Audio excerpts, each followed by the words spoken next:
Ever heard music played without anyone touching an instrument?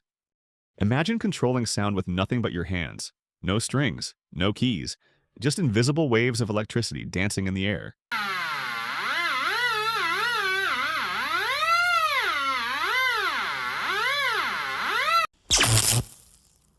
Hey guys! In this video, I'm building one of the most mysterious electronic instruments ever made, the Theremin, using the 555 timer. Stay tuned to the second part of this video where I'll explain how this circuit works. I've packed my favorite 555 timer projects into a free ebook. Yep, totally free. Don't miss it. Click the link in the description to get yours. Here are all the components you need to set up this circuit. 2 alligator clips, 10 jumper wires, 1 5-watt speaker, 1 555 timer IC, 1 0.47 microfarad capacitor, 1 220 microfarad capacitor, 2 LDR or light-dependent resistor, a battery holder with 4 AA batteries for the power source, a breadboard to connect everything together. The 555 timer IC comes with 8 pins. There is a notch or a dot on the chip's body.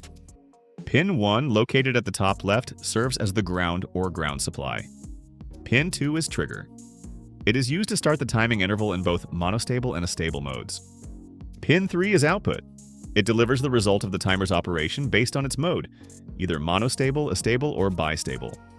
Pin 4 is reset. It is used to reset the 555 timer's internal flip-flop. Pin 5 is control. It allows you to control the threshold voltage levels that the internal comparators use to set and reset the flip-flop. Pin 6 is threshold. It monitors the voltage of the capacitor connected to the circuit. Pin 7 is discharge. It controls the charge and discharge cycle of the timing capacitor. Pin 8 is VCC. It is responsible for supplying the power to the IC. Let's set up the circuit step by step. Begin by positioning the 555 timer IC on the breadboard. The pins are numbered counterclockwise, starting from the top left corner. Refer to the later circuit diagram if you have questions about the circuit connections. Insert the 555 timer in the middle of the breadboard.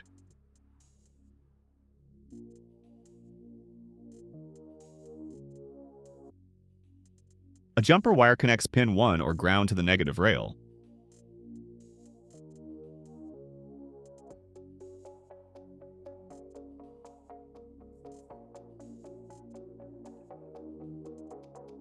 A jumper wire connects pin 8 or VCC to the positive rail.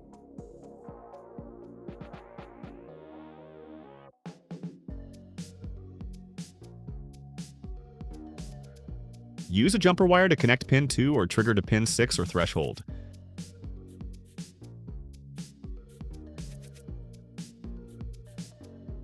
Use a jumper wire to connect pin 4 or reset to pin 8 or VCC.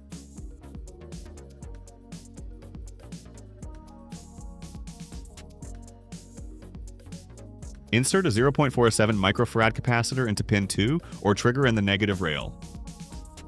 The positive terminal is in pin 2.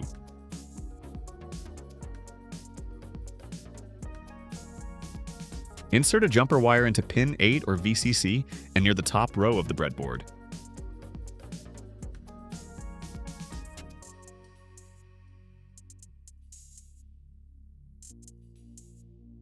Insert a jumper wire into pin 7 or discharge and a few rows below the previous jumper wire.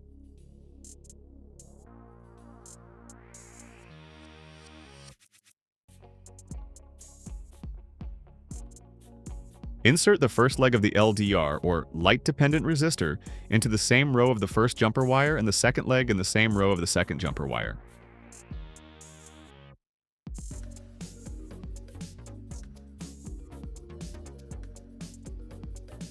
Insert a jumper wire into pin 7 or discharge and near the bottom row of the breadboard.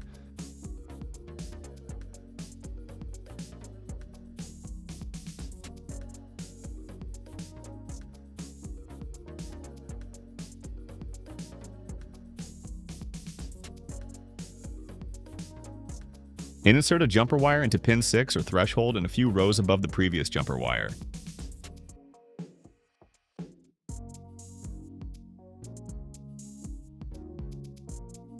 Similar to the previous LDR, insert the first leg of the LDR into the same row of the first jumper wire and the second leg in the same row of the second jumper wire.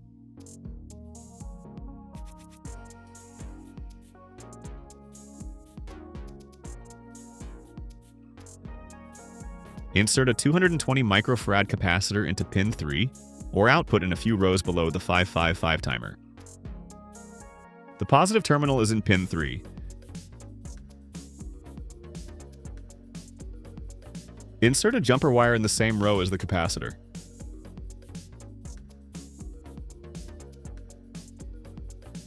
Attach the alligator clip to the other end of the jumper wire.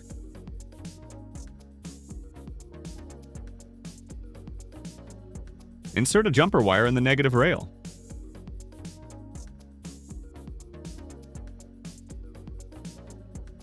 Attach the alligator clip to the other end of the jumper wire.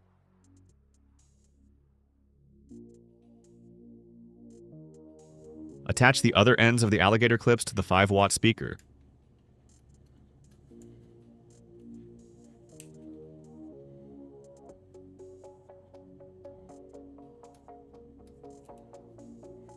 It's time to connect the power supply. Insert the positive lead to the positive rail.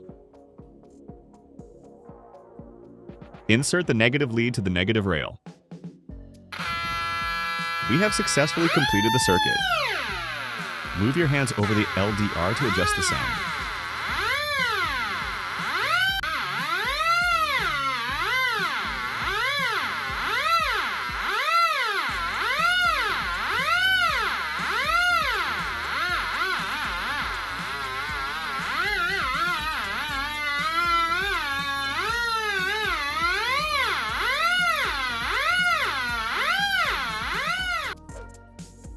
Let's dive into the circuit and break it down step by step. This is a light-controlled 555 astable oscillator that drives a speaker, creating a simple theremin. The 555 is powered from a 6-volt battery with pin 8 at VCC, pin 1 at ground, and pin 4 or reset tied high so the chip runs continuously. Pin 2 or trigger and pin 6 or threshold are tied together, and to the timing 0.4 to 7 microfarad capacitor to ground, which makes the 555 free run as an oscillator. The C1 capacitor charges and discharges through 2 light-dependent resistors, R1 and R2, which replace the usual timing resistors in an astable 555 circuit. The current flows from the positive supply through R1 to pin 7 or discharge, then through R2 to the junction connected to pin 2 and pin 6, where C1 is attached. Internally, the 555 periodically opens and closes a transistor at pin 7 to alternately charge C1 through R1 and R2 and discharge it through R2. Switching the output at pin 3 each time, the capacitor voltage crosses the 1/3 VCC and 2/3 VCC thresholds. Because R1 and R2 are photoresistors, their values change with light. More light lowers their resistance and shadowing raises it. That means the oscillation frequency and the duty cycle both vary in relation to the amount of light each sensor detects. When you move your hand closer to the sensors, it blocks some of the light, causing the pitch and even the tone of the sound to change, just like a real theremin. The output from pin 3 connects to the speaker through the 220 microfarad capacitor. This capacitor allows only the alternating part of the signal to pass through while blocking the direct current from the 555 timer. As a result, the speaker receives a clean audio signal without any DC offset, ensuring clear sound and protecting the speaker from damage. The 555 continually oscillates, while the 2 LDR act as optical knobs for frequency and tone. The coupling capacitor then feeds the resulting audio into the speaker, creating a playable light-controlled instrument. I hope this video has shown you how to make a theremin with a 555 timer. If you found this video helpful, give it a thumbs up, consider subscribing for more electronics tips and tutorials, and hit the bell icon to never miss an update. Thanks for watching, and I'll see you in the next video.